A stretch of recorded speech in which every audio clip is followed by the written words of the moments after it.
One of my prerequisites for buying a house was that it had three things. And one of them was not a built-in bookshelf, though that's what came with it. One was that it had a fireplace, an indoor porch, and was 100 years old. All three apply here. The hardwood floors don't hurt the matter. But when I got here and I found that it had the bookshelves, it seemed like it was a natural fit. Since it's next to the fireplace, I'm not going to put my good books next to any place with smoke. I put all the old books that aren't necessarily worth anything, but are just miscellaneous purchases. Most of them I got very cheap. Anyway, let's pull this chair out so I can put the book on there. Start dissecting. Let's bring a candle over here. If that will help illuminate the books.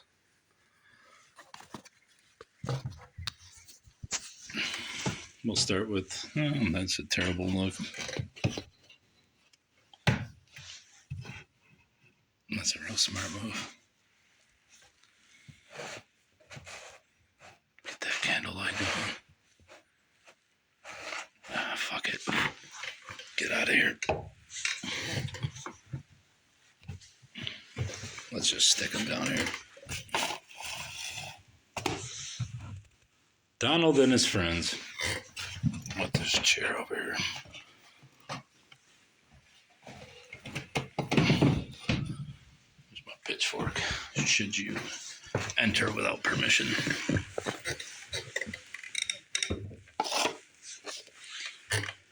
Donald and his friends. Obviously, in this political climate, with the Trump haters, you want to have a book that looks like you're trying to instigate them, and I am. That's the whole reason why I bought it. Donald and his friends, just to trigger anybody who might come across and hate him. What's that say? Charles Snowden? I wonder if that's related to Snowden. Oh, look.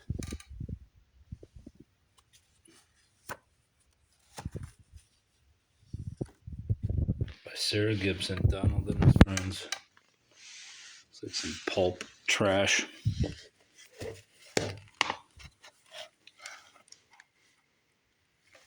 Really do need a candle or something.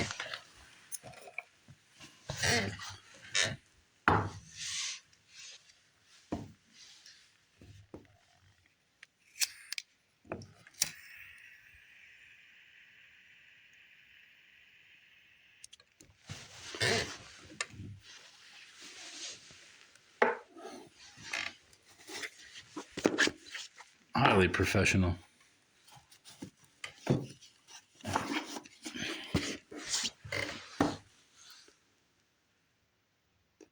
That's real fucking.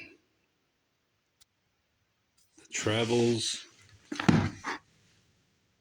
of Baron von Munchausen. No von. Actually, I think there is a von in there. They left out. No, I'm wrong. Travels of Baron Munchausen. Look at that pock-faced bastard. What's wrong with him? Oh no. It's going. The vice of lying properly exposed. This is horrible light. And the font is too small to even get into, so I won't.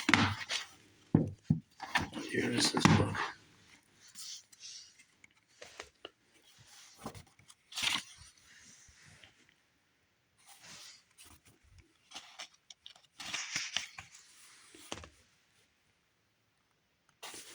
Does not say what year it is.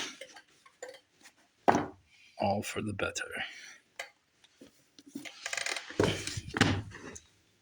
Frank on the Lower Mississippi.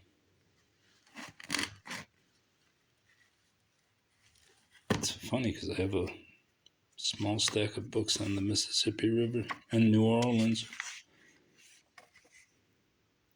by Harry Castleman. Frank on the Lower Mississippi. Vicksburg had fallen and the army had marched in and taken possession of the city. There we go. How Frank longed to accompany it, that he might see the inside of the rebel stronghold, which had so long withstood the advance of our fleet and army. He stood leaning against one of the monster guns, which, at his bidding, had spoken so often and so effectively in favor of the Union, and for 2 hours watched the long lines of war-worn soldiers as they moved into the works. It's probably a 10-center that I got at the thrift store.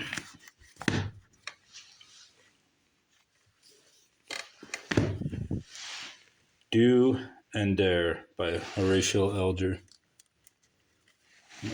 Flame's a little hot underneath my hands.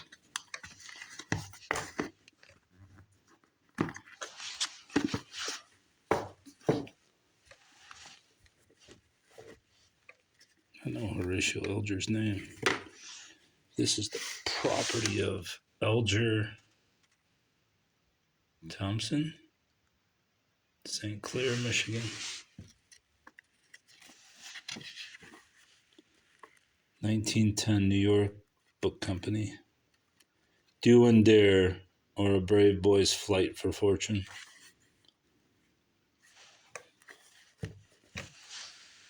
So he's a golfer.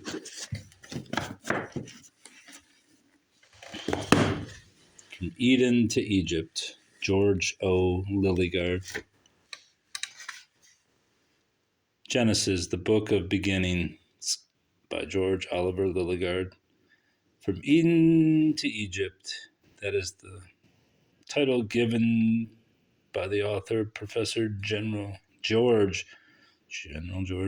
Lilligard of Bethany Lutheran Seminary, Mankato, Minnesota. Dear Bob and Jane, I give this book with the prayer that your reading of God's holy word will be an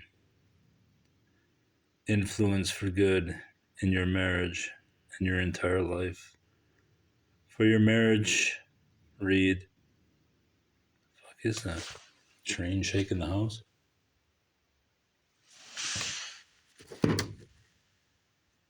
For your marriage. Oh, dogs are barking. Maybe Sasquatch is out there. In Jesus' name, David Lilligard, pastor, First Lutheran Church, Sutton Bay, Michigan. The author is my father. Oh, that's interesting.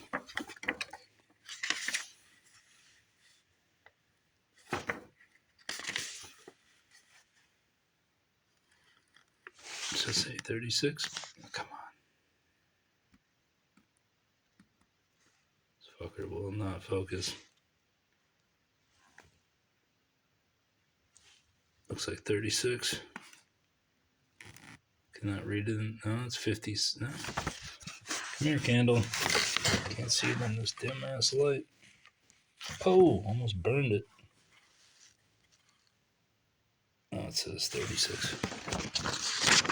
This is a high quality rendering of both. Is that Patty? No, that's not Patty. Let's go on to this one. That's the Lower Mississippi. That one's going up to the New Orleans pile. Dub's Complete Mental Arithmetic. A volume of carefully graded exercises adapted to the use of all schools. American Book Company, 1893. I always look to the back in case there's any kind of markings, but usually there's not such a marking, or I'd have it already in my special collection. Obviously, I'm not going to read math problems.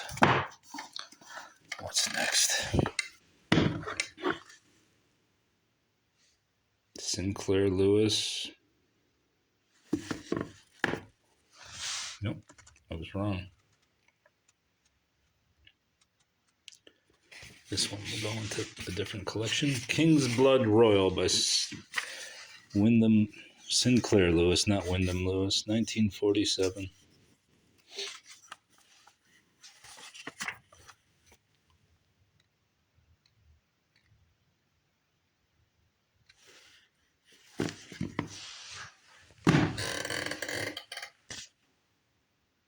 That must be the trains.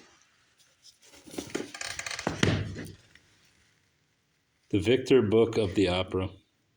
Stories of 70 grand operas with 300 illustrations and descriptions of 700 Victor opera records. This book, if I recall, has great illustrations. Made by the Victor Talking Machine Company. 1912.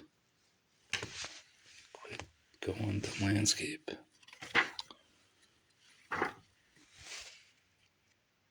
Oh, paradise, oh, paradise. It's not over till the fat lady sings. Or she comes in the focus, whichever comes first. Comparing to opera, this book's of some use. Not worth very much. Anything in the back? No.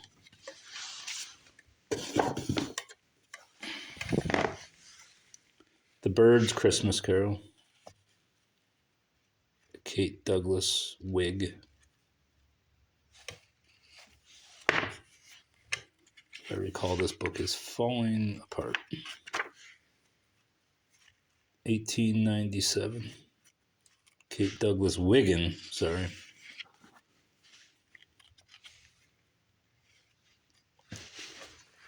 The Birds' Christmas Carol. It was very early Christmas morning, and in the stillness of the dawn, with the soft snow falling on the housetops, a little child was born in the Bird household. They had intended to name the baby Lucy, dim light, if it were a girl, but they had not expected her on Christmas morning, and a real Christmas baby was not to be lightly named. The whole family agreed on that. In that, they were consulting about it in the nursery. Mr. Bird said that he had assisted in naming the three boys, and that he should leave this matter entirely to Mrs. Bird. Donald wanted the child called Dorothy, after a pretty little curly-haired girl who sat next to him in school. Paul chose Luella, for Luella was the nurse who had been with him.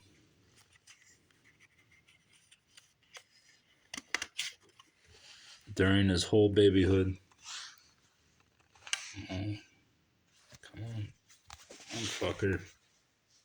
No, it's going landscape. We've lost her. We've lost the whole fucking apparatus now. There we go. His whole babyhood, up to the time of his first trousers, and the name suggested all sorts of comfortable things. Uncle Jack said that the first girl should always be named for her mother, no matter how hideous the name happened to be. Old Uncle Jack. Old Dolls by Eleanor St. George to Lisa from Grandma, 1970. Here is an introduction to a delightful subject by a recognized authority. In 19 chapters, the author describes the most collectible dolls: peddler, milliners, models, pre-grainer, groiner. Look at some of these fucking dolls. Holy shit. That's a Chumbawamba looking bitch right there. My God, these monstrous.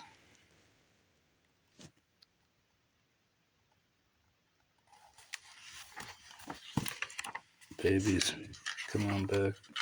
Oh no. No, go back the fucking... Don't go to landscape, bastard. It's kind of creepy.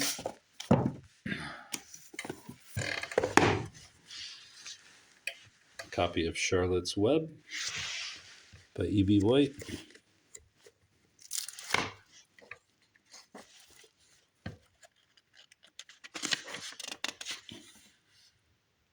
(1952). Obviously, everyone knows Charlotte's Web.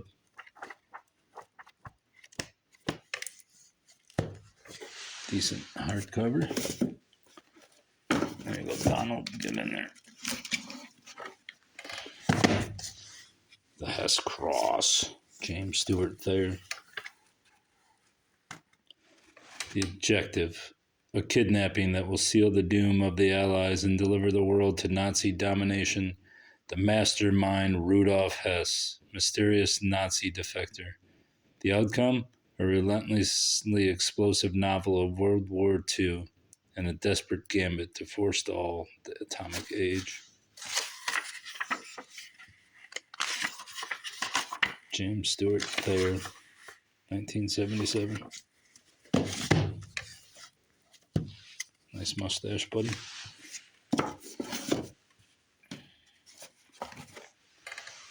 Yep, I see ephemera in there. Beauty from Bulbs. Oh, it's not ephemera. That's my marking of a page. It's got some great illustrations. I think they're color illustrations.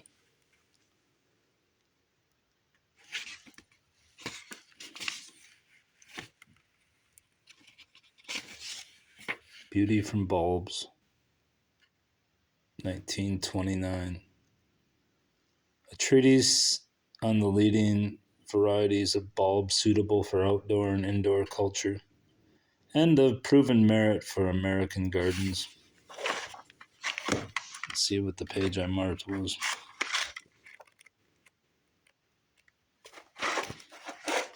Nothing. Maybe it was this one. Yeah, that one's pretty boring. Why the fuck did I mark that page? Daffodils. Don't particularly like daffodils. It's a nice photo. What's this?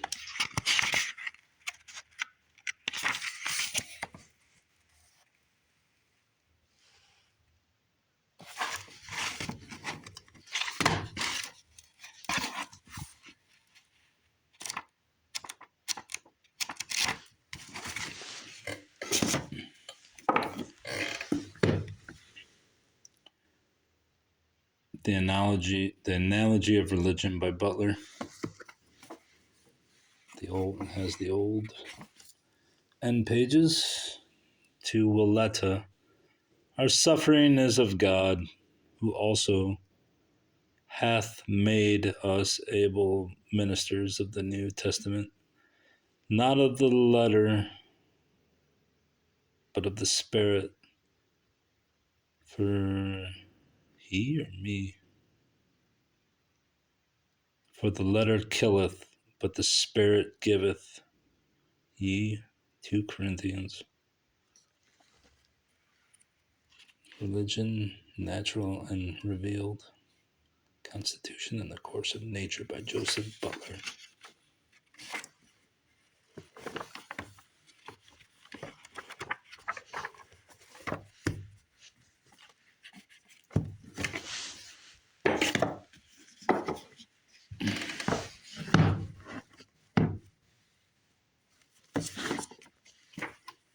Of Human Bondage by W. Somerset Maugham.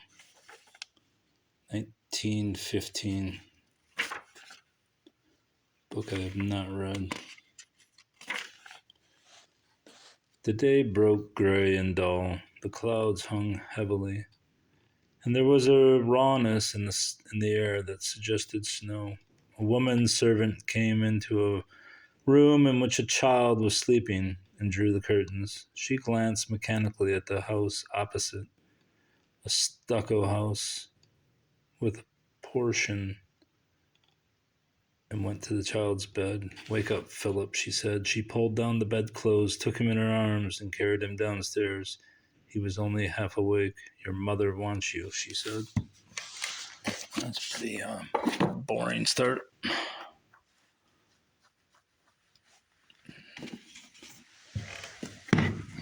Bought and paid for. To Ella Hunsicker. From Mary Doherty. Whoa. What the fuck is this? Looks like we're missing the first 10 pages here. So obviously I bought this.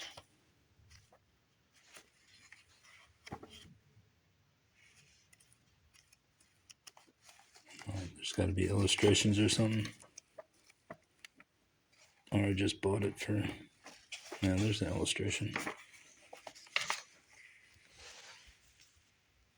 These are actual movie stills. And we're back to portrait or landscape.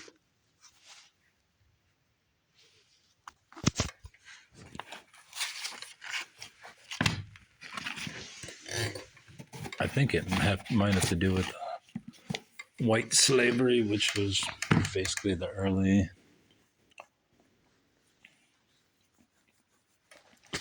days of human trafficking, non-African.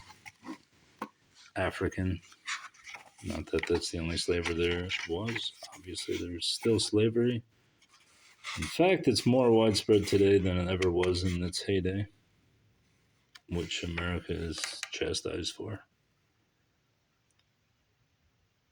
Copyright 1925.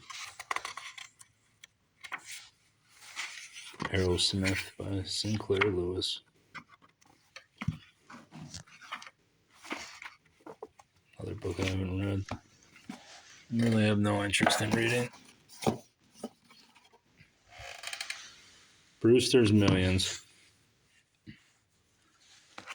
George Barr McCutcheon. Wasn't this a Richard Pryor movie?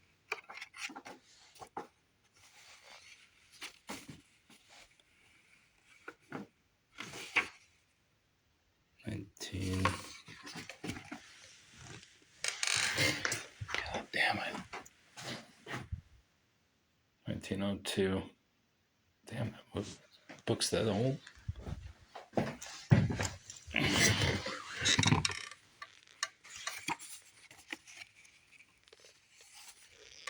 The little sons of the rich were gathered about the long table in Pentongill's studio. There were 9 of them present, besides Brewster.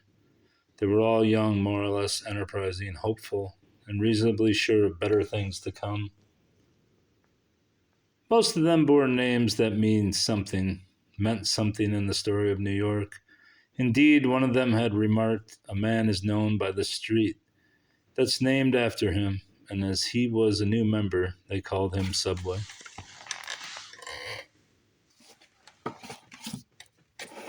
Move this and move my bell. The Woodcarver of Olympus, which has a great woodcut cover. Deus haec autio facit. Don't know what that means. O Lord, by those things men live. By these things men live. And in all these things is the life of my spirit. So thou wilt recover me and make me to live.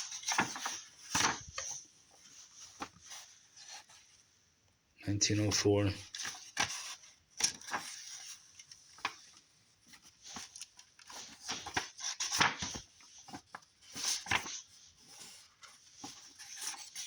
The Old Church Settlement. The yellow glory of the stagecoach still illuminates some of the valley roads in rural New England, and still by means of it, if one bestir himself betimes, he may overtake that past which is fleeing from us with accelerated speed.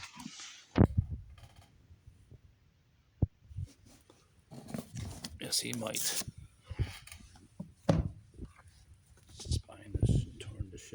does it say Fred Bigelow, Detroit? These are the infamous Bigelow brothers, of which I have several books.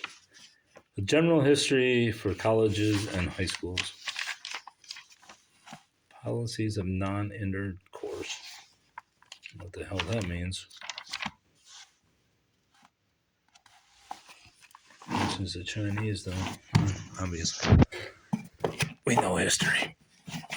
And we're doomed. The liberal establishment.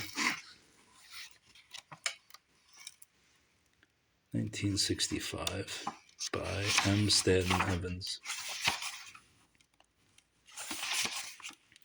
Is there an establishment? Let's hear what this is. Since both its operational terms are subject to controversy, the title of this book needs explaining. Liberal and establishment are words of indefinite extension, pliable to the hands of the user. The writer who employs them should say how he wants them understood. As to liberal, we may, for present purposes, ignore academic disputes about similarities and distinctions between present bearers of the title and their precursors in the 19th century. Our object is to know current political tendencies, not the underground circuits of philosophy. For the rough purpose of a working vocabulary, define your terms, contemporary liberalism and its domestic modulation may be defined as belief in increased centralization of power in the federal government and economic planning aimed at the creation of a welfare state. Hey, it happened. In foreign affairs, liberalism holds to the idea that Cold War problems can be settled by reasoning with the agents and principles of the communist global conspiracy and cooperating with the revolution of rising expectations among less civilized countries. This definition tells us nothing about the deeper roots of liberalism or why it is what it is. It simply marks out the sector of political life intended when the word is used in this discussion. Thanks, bud. Thanks for clarifying.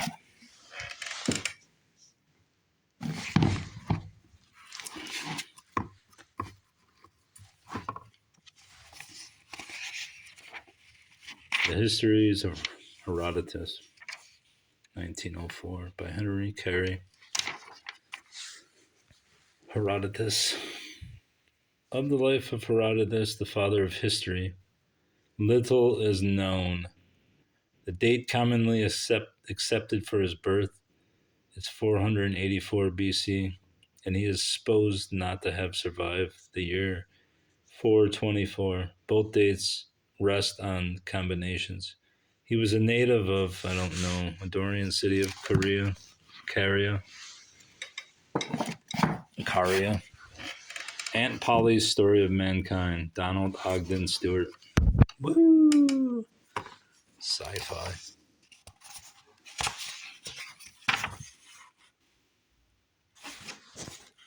Used to be from the 60s. No, 1923.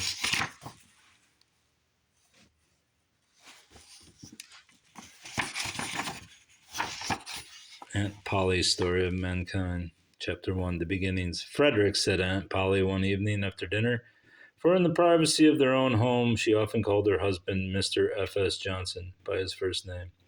Frederick, she said, removing her gold-rimmed eyeglasses from the hook on her simple gray silk gown and placing them firmly on her nose, we must do something about those children of Susan's. Yes, dear, replied Mr. Johnson, looking up somewhat absently. I am afraid from his magazine and reaching for his checkbook.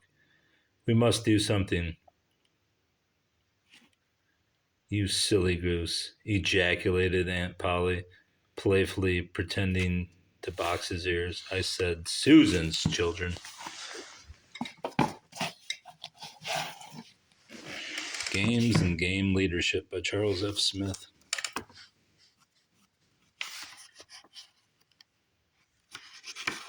1934. Board of Education, City of Detroit. This will be the fourth printing. Whoa. should be recognized that in many respects, the executive qualities of the professional director of play and recreation are quite different from the qualities of the actual leader of play and recreation. This may be briefly expressed by stating professional director or leader of leaders is a man's man or a woman's woman, while the actual leaders of play and a boy's man or a girl's woman.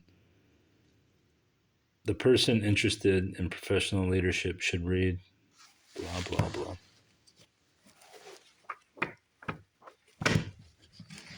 So that's a Detroit book. Actually, it's not. Frank O'Connor.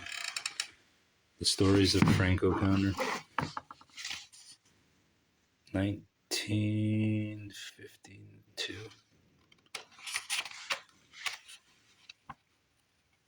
My Oedipus Complex.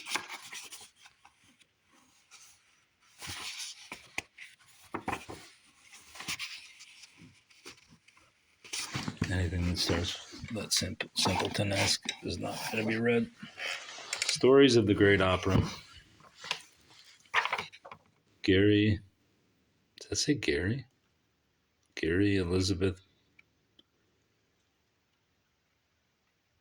Does that say Gary? Gary Elizabeth March.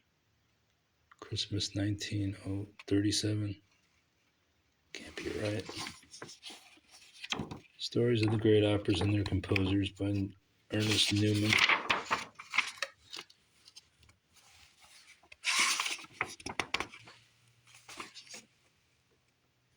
1930. Tristan and Isolde, the messengers. The master singers of Nuremberg, Tannhäuser. Uh-oh, what's this? We have a little envelope. What's it say? Miss E.J. Marsh. What the fuck is this?